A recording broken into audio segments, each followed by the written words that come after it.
kandi na zino nzoga zindi zengerwaga ahantu wa mugani wo ntatizeye ntiwamenya ngo basizemo ibiki nongo ari za dunda ubwonko ngo ari za mu kinderete umutesha umutwe umumanura jipo niwo muterete umutesha umutwe mana nyiri kubona mama yawe mumanura jipo nta kandi kana yebuze nawe mazina yo bwayo noneho nyine nawe yatekereza umva ayo mazina bwayo ibyo mwe nyine urumva abantu bazikunda bumvisha ubuzima bwo burangiye bavuga ati se nari mfite ubushobozi bwo kugura iriya biragenda bite kandi inzoga zifunikiye nazo zaruriye ariko ntago ari ukubahemukira tubura leta y'u Rwanda bifite nta rundi rwanguto bifite uburyo igenda ipanga utuntu twayo ireberera abaturage bayo kandi biri no kubatabara rega yo WhatsApp meze neza meze fresh nizere ko ari amahoro abari amajyepfo amajyaruguru burasirazuba iburengerazuba mwese tugize gute turabasuje iyi ni channel ya Fanny TV Show tubahaye ikaze kuri channel ya Fanny TV Show ni karibu kuri Fanny TV Show mukore subscribe share comment ubone mugene mubona ibiganiro byiza cyane bigiye bigize gute bigiye bibategereje filime ibiganiro cyari ikiganiro dugurane n'ibindi biganiro byinshi cyane akanya rero tuje muri kakanya kacu kaduhugurane uyu munsi nyine tureba ikintu tuganiraho ubushe twaganiriye ku rubyiruko rw'iki gihe buryo ibintu by'ikiziye bigaragara ahubwo se wabonye ko twaganiriye cya gihe tuvuga kuntu nyine kuntu inzoga ziri kwangiza urubyiruko hano hanze umwana aba yumva avuga ati ngiye ngomba kubitamo icyuma nkikwikira ubuzima bugakomeza ibintu byose bikagenda neza none turi kubinenga tuvuga ati urubyiruko rwarangiritse none mu kanya gato nk'ako guhumbya ngo babicisha murangwa iki murajya hehe makuru ari mu bamotari biravuga ko ziranzoga baziciye niyo makuru ari imihanda ngo baziciye ariko rero icyuma ngaye nawe ibaza inzoga yitwa icyuma noneho ibyuma aba bantu bakora akazi k'imvune bano bakarani cyangwa n'abandi bakora akazi k'imvune abayede hari n'abandi nyine abantu benshi bakora akazi k'imvune usanga babifite abo bantu bakora akazi k'imvune babifataga babinywa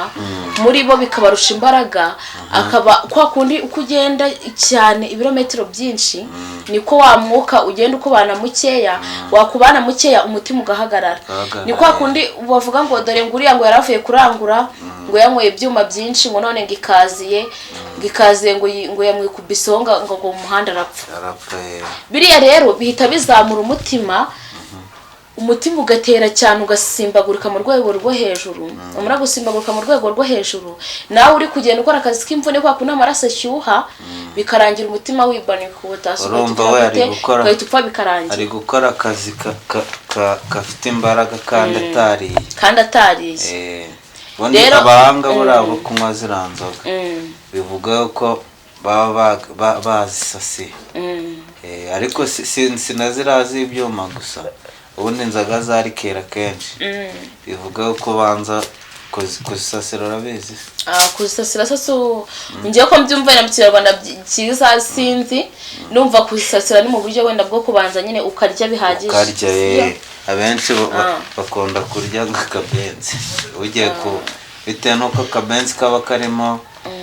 ibinoza ibinure amavuta menshi ugasanga nimba ayisasiye iyo rikeri nimba ari ako kabenzi cyangwa se n'izindi nyama zisanzwe ugasanga nimba anyweye iyo rikeri nta kintu imugize ariko se uzava mu ivumbi urumva uve mu kazi gakomeye ntiwaryamye ntiwaruhutse n'umwe ibyuma bibiri uzi ko hari utamara n'icyuma kimwe kandi ko kubera ubusinzi nyine bwamwoka ariko rero harimo n'umuntu ufata icyuma kandi gikomeye ifite nka volute nka 45 yarangiza ari umuntu w'umugore cyangwa umuntu w'umukobwa ukabona afashe icyuma kubise ku munwa aragotomera ngareba nka wandi cyagitwe gusanga hahandi kize guca tuvuye muri shoti ugasanga ari kugotomera nahise nanozi ko ari nozishe ari intego cyane umukobwa yaraje twebwe dusanga twari turi gutya ducaciye araza ahita afata icyuma sinakivuga mu mazina yacyo sinibuka kuntu cyitwaga afata muri bino bigura icya 3 cya 5 aragifungura kubita ku munwa nk'amazi aragotomera nyine ariko uramukobora yari umukobwa yari igiki ni umukobwa ako nawe ameze nk'abagabo yarumye kameze gutya nese ntabwo wanywa ziriya nzoga utarya utabayeho neza ureke kuma ntabwo bishoboka ntabwo byashoboka ahubwo we kukibana iby'inzoga byo ntabwo binambabaje n'akazi kazo nibashaka bazice inshuro ibihumbi rwose uko biriya bintu rwose bijyangiza n'urubyiruko n'abana b'abanyeshuri bavuga ati baragenda bakoresha anniversaire n'ubundi nizo bakunda gukoresha cyane abana bakoresha za anniversaire bakavuga ati turagura ibyuma nka 4 tugure na fanta nini tubivange tumwe ugasanga abana bageze mu rugo no kuryama birabananiye ugasanga wa mwana ari mu rugo aho yaryamye nyina aravuze amukanguje amazi kandi ari umwana muto ari umwana muto abana b'imyaka 10 n'ingahe 14 15 na 10 n'ingahe bari inywera rwose bakinywera ibyuma ngo reka ngo ninywere ngakoma na energy ngo nibyo bita bintegera ngiyihuse urumva ko rero leta yaba bihagurukiye ntabwo mbizi neza simbihagaze ariko nimba bazice byaba ari sawa kurushaho uko akagiye ukamakara tubiri bikarangira ikibazo serufure ebyiri wenda udupeti tubiri twagusindisha ese ku cyano bashaka ngo basinde yego rero hari umuntu uvuga ati ni gute njyewe naba nanywereye yanjye sinsi urambwira ngo iki bisaba ngo sinde ugende wirika ko harimo n'umuntu unywera n'ibihumbi 150 n'ijana ataranatsinda ariko wowe urafata inote ya 2 inote ya 2 yanjye ngo ngumva ngomba kunywa mpaka nsinze nkasindaguza ngayibaza ubwo buzima gusa ubwo babikunguye iki cyabikumarira iki mu buzima baza gusindishwa n'ibihumbi 2 ngosha ariko cyakoze ari nyine ubusinzi wanywereye 50 zo cyajana nta n'ikibazo na kimwe yageze agira mu buzima erega banyweye inzoga nzima yazinywereye n'ahantu hazima n'ubundi ariko nanone ngo biterwa n'ubukene wamugana biterwa n'ubukene kuko ntabwo wajya kunywa icyuma ari uko ugishaka ahubwo nibwo bushobozi uba ufite kuko ntabwo wafata umuntu nk'icyuma none ngo umutere amabuye nibwo bushobozi uba afite buri wese n'ubushobozi afite gusa icyo tubivugira aha ngaha abishoboye ntabwo yakazinyweye ntabwo yakazihoreye ahubwo ikintu ngiye kindi cyambabaje amakuru ndi kumva imihanda ngo baciye inyama z'inka ngo ziri hamwe na hamwe ngo naho ziri ngo zirahenze cyane ese burasubu inka zararwaye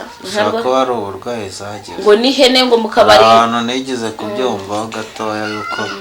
inka zifite uburwayi ariko sinzi gusa ikiro kiri mu 11 ndageze muri 10 naho hari aho zigura 15 kilo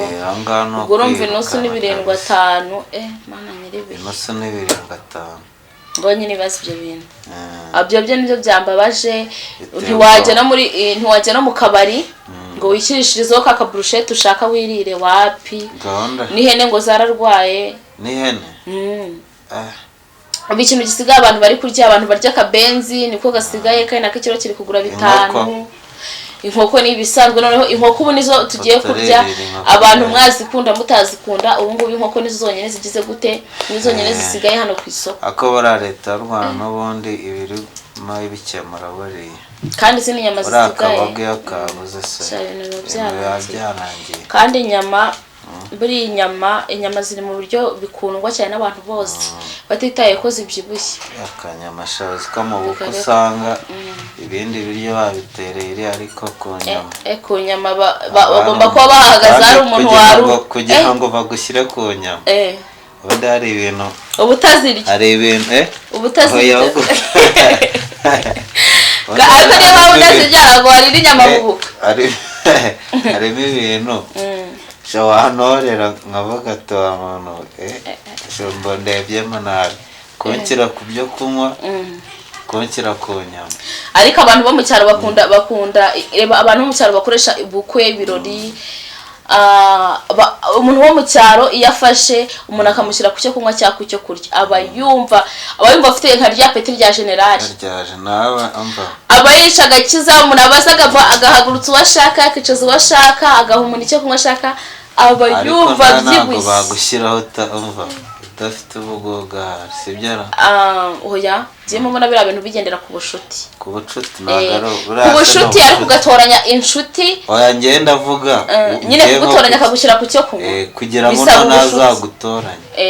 nuko hari bisaba biriya bintu ngiye ko nyine mbizi bisaba kuba mumenyeranye n'uwo muntu kandi uwo muntu ukaba umwizera uvuga ngo ntabwo yafata bya bintu babihumanye kugira ngo abantu baje mu kirori cyanjye be bahapfira kuko urabizi akenshi abantu bategura ibirori hakaza umuntu uba ushaka kwangiza bya binyobwa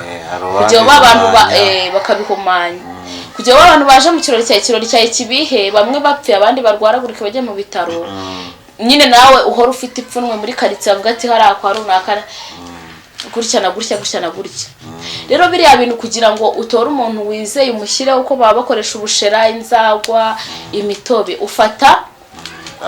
ureba muri ba bantu b'inshuti ariko ukareba ya nshuti yawe idakunda gutanga uko ibonye mbere na mbere ubwo ubanza kureba uwo wizera yego ariko ukareba na wa wundi udakunda gutanga cyane ufite uvugo kuko hari uwushyiraho agatangira kubibaha abashyitsi bataraza abashyitsi baza kwa kundi abantu bari gutangira gusereva ibyo kunywa ugasanga icyo kunywa cyabuze wasigayemo ibivuzo wasigayemo ngiki ariko nuko bari kugenda banabica ubundi biriya bintu babirogeramo pe hari ahantu numvise n'ubushera se babuciye n'ubushera barabuciye ubushera barabuciye zino nzoga z'igihumbi zo gushyira muri kanete baraziciye ese Imana nyiribihe urumva bagiyemo n'ibyo byose urumva leta yacu izi ubwenge barashaka kutugira nk'abanyaburayi nta mpamvu yo kurya ibintu byanduye nta barwayi benshi ariko ikibazo ubundi biriya ngiye mbona nareba ahubwo ikibazo akunda kuzamo amaraso cyane no kuba igengerwa ahantu hatizewe ikintu cyose gipfunduye gikunda kugira kandi na zino nzoga zindi zengerwaga ahantu wa mugani wo ntatizewe ntiwamenya ngo basizemo ibiki ni ya nzoga nangwa ukahita uturubura nongo ari za dunda ubwonko ngo ari za mukini bari za muruture mutereta umutesha umutwe umumanurajipo niwo mutereta umutesha umutwe Mana nyiribihe kubona mama yabaye umumanurajipo nta kandi kana byibuze nawe amazina yo bwayo noneho nyine nawe yatekereza wumva ayo mazina ubwayo katari amazina ya nyato ku isi rero ibintu byose nyine ni macuri biba bitangaje bamwe nyine urumva abantu bazikunda bumvisha ubuzima bwabo burangiye bavuga ati se nari mfite ubushobozi bwo kugura iriya biragenda bite kandi inzoga zipfundikiye nazo zaruriye abantu bari kusakuza ngo zaruriye ngo bongejeho ibiceri 200 ngo 300 shamana nyiribihe urumva ibintu nyine ni iki urumva agapeti kamwe agapeti ubundi imbere agapeti kaguraga 500 none ubu kageze ku cyangahe bukabari ni cyatanu ahandi muri karitsiye icyatatu kamwe cyatubiri ndanywa icyuma cyatatu cyose cy'integere yihuse nyisangirira mugenzi wanjye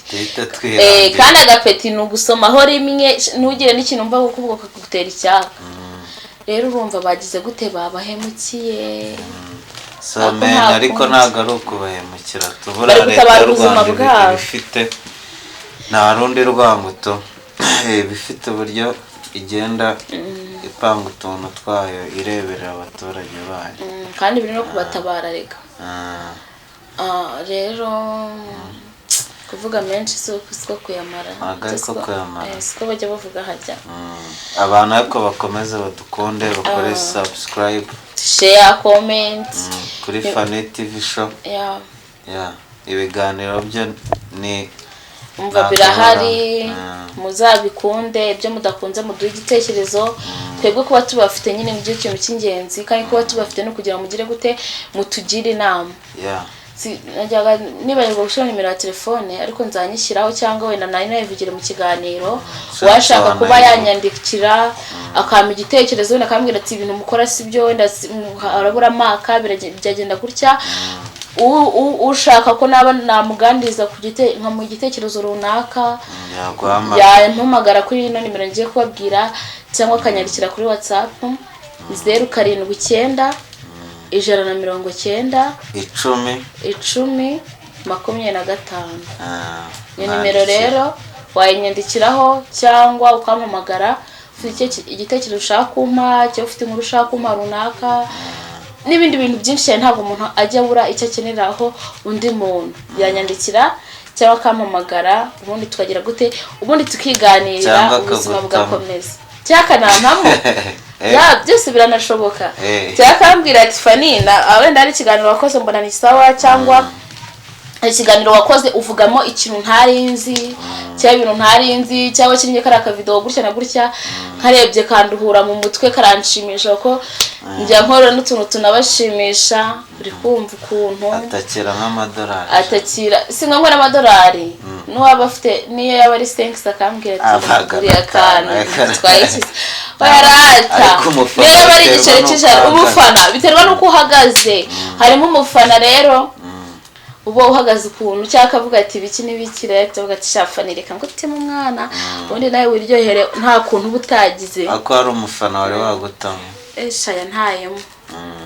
Hari umufana wa ntayemo, hari n'undi nawe wambwiye ngo nantemo, ndamubwira ati mama yanjye iri harambwira ngo wapi, ngo kireka ninza ngo tukagasangira turi kumwe, ndamubwira ni wapi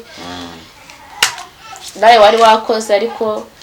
wapa aho ngaho na wapi. Hari ibyo ntavuze usangire ntabwo wapi, hari ibyo ntavuze yanesheje umutwe ariko nyine nawe ko yaragize igitekerezo cyo kuba yangurira we yarengeje akona ntabwo ari umufana gusa aba ari umufana ahubwo ni ikigeragezo, aba ari ikigeragezo cy'umufana. aba ari umufana ariko ari n'umufanuzi, aba ari ikigeragezo cy'umufana. abari igeragezo cy'umufana ariko ndagutamo turi kumwe, ati ndagutamo turi kumwe uzunsuri tunibiraba ngombwa urare nta kibazo namba nashashe bunini. umufana abashaka kugutamo ibirenze umufana bakaze neza. Okay guys murabizi rero ndabakunda, njya mvuga ko nabafite ntarya kenta nabafite ntabwo nabasha kuhumeka, kenta nabafite ntabwo nabasha kugira gute kubona namwe mu ndeba mwego muri kundeba, byibuze kuba mutureba nicyo kintu cy'ingenzi. Mbafite hano ku mutima, mfite byose, n'abafite ntacyo mfite. Rero muri aka kanya rero turabashimiye, iki kiganiro twapanze kubagezaho, mukomeze munadukurikirane, tugiye kubahereza agafilime keza cyane k'ubuzima kiganjemo ibintu byo gusenga bya. Rero dufite n'akandi gafilime turi gukina keza cyane k'ubuzima, harimo ibintu by'Imana, harimo ibintu by'abapfumu nyine abakunda buri wese agira imyemerere yiwe, ariko turi kugaragaza uburyo hari imbaraga z'Imana. Burya mu buzima iyo ufite imbaraga z'Imana uba ufite imbaraga z'Imana, kandi imbaraga z'Imana ziruta izindi zose. Izi zose uko babikora kose, burya reka mbabwire inshuti zanjye, ari abarozi ndi kubabwira n'abataroga ndi kubabwira mwese nyine mwumvire isomo. Burya iyo uri umurozi ukaroga umuntu usenga, uramuroga akazengera pe bikanamufata, ariko ntago ajya apfa. Ikigeragezo cyo kiramufata, yego ntago ajya apfa, ahubwo baguma kubirindiro, akaguma kubirenge, akagumiza agatitiriza wagusenga kwiwe isaha n'isaha Imana iramutabara, ahubwo wowe murozi ugapfa rwose. Burya umuntu usenga ntukamukinisha, umuntu usenga yagusenge uri umurozi waramuzengereje, ni ngombwa ngo upfe kandi wasigareho, kugira ngo Imana yigaragaze, yerekane icyubahiro cyayo, yerekane ko ariyo ishobora byose. Kuko burya Imana buriya ngo bagiye kuturema, Imana nyine igiye kuturema, yego Imana yaremye ibintu byose. Imaze kurema ibintu byose, irangije iravuga ati ko ngiye kurema umuntu noneho mureme mu yihe shusho. Urabizi haba habagufi, haba habarebare, haba hibikara, haba hinzobe, haba hingeri zose. Ngo abamarayika baraterana, nicyo gihe Satani yari akiri mu ijuru, garangije ariko nyuma yaho nabwo bamumanuye. Garangije ngo baravuga ngo Imana, abamarayika bavuga ati n'Imana yavuga ati reka umuntu tumureme mu ishusho yacu, uko natwe tumeze dusa. tumurebe mu ishusho yacu, tumuhe ubwenge ariko yego ase nkatwe. Niyo mpamvu rero ujya wumva abantu bavuga ngo ngiye ngo naremwe mu ishusho ry'Imana. Uko waba usa kose waragize gute wararemwe mu ishusho y'Imana. Ikintu cyarakaje Satani byakaje cyane ikiremwa muntu. Yego nibwo yayisigira gute irema Adamu na Eva. Satani iza kugira gute iza kubashwa barya kuri rwa rubuto. Kandi urumva Imana hari ibindi bintu yari yaraduteganyirije. Nibwo hajya habaho ibira byago byose rero byose muzi inkuru nyinshi abasomye Bibiliya. Buriya umunyabwenge asoma Bibiliya. Kuko buri umuntu uzi Bibiliya mu mutwe niyo yaba atarize. Amera nk'umuntu wize. Ubuzi byose. Yego ubuzi byose. Rero umunyabwenge ni umuntu ufata Bibiliya agasoma uko byagenda kose. Niyo waza ujya gusenga ijya magambo bigishije ugakuramo ayo bigisha aho bigishije ukabyanika ahantu, wagera mu rugo ukaza gufata Bibiliya yawe ukongera ukahasoma.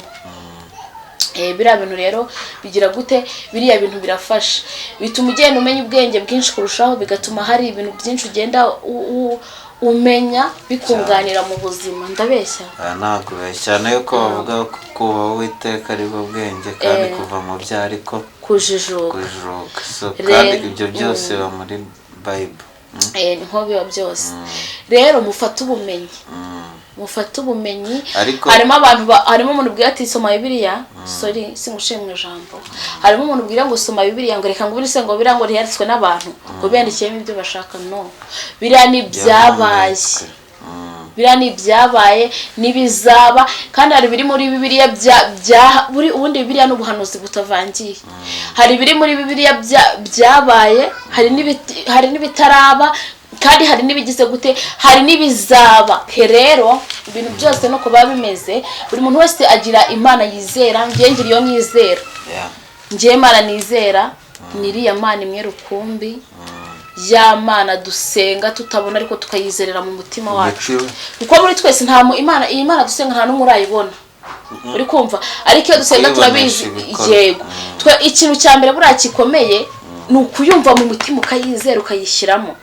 Rero iyo yumvisha ukayizera ukayishyiramo, ni hahandi ibintu bye byose bigenda neza, bigakorwa neza, nta kosa na rimwe rijemo. Icyambere no kugira gute, icyambere ni ikizere. Kandi uyizeye ukumva ko Imana muri kumwe, kuvuga ati Imana turi kumwe muri ikigeragezo, turi kumwe muri ibibazo mfite, turi kumwe muri ubu bukene, turi kumwe gutya na buraye, turi kumwe gutya ngenze bimeze bityo, turi kumwe. Kuko Imana muri kumwe kandi irakwigaragariza. Kandi ushobora kugenda uganira n'Imana umuntu ukubonye akagira ngo warasaze, kuko uyizera kuko ikurimo kandi mundagiye. Hari n'abantu bajajinga abantu bakavuga bati urasenga iki ubundi, urasenga iki, urumeze kuriya. No, cyambere n'umutima wawe, cyambere n'umutima wawe. Rero guys, reka tubasezere. Ikiganiro nyine nagaciyemo. Ushaka ko ubushize tuzaza tukamwigisha kuri byinshi, cyari amakuru yo muri Bibiliya namwe ashaka, azandike muri comment atubwira ati wena tubwire ku makuru ya Salomo cyangwa ku makuru ya runaka, cyangwa tubwirize kuri iki kintu. Nzaza nicare ngire gute mbibabwire ko amakuru ndayafite, kandi ndo mu Kristo nasenga. Ibindi byose Imana igire gute, Imana iduhana umugisha. Ibyo dukora byose mujye muri biriya mu bikunde, kuko aba ari akazi. Ibyo tuba dukora byose aba ari akazi. Ariko iyo hajemo ibintu byo gusenga cyangwa kubabwira ku Mana, ntago aba ari akazi. Yego haba harimo n'akazi, ariko icyo mbangamije ko neza harimo nyine no kwigisha abantu, kuko hari ibyo nshobora kukubwira wowe uremerewe, wowe unaniwe, bikagira gute umutima wawe ukagira gute, umutima wawe ukaruhuka, ukumva nyine umutima wawe uraruhutse. Rero iyo ndi kubikora ibyo biba birimo akazi, kandi birimo no kugira gute no kuruhura umutima. Guys, rero turabakunda, basi mudukunde, mutwishimire kandi mudushyigikire kabisa. Mukore subscribe, share, comment, ubundi tugire gute mukomeze kubana natwe. Bye bye.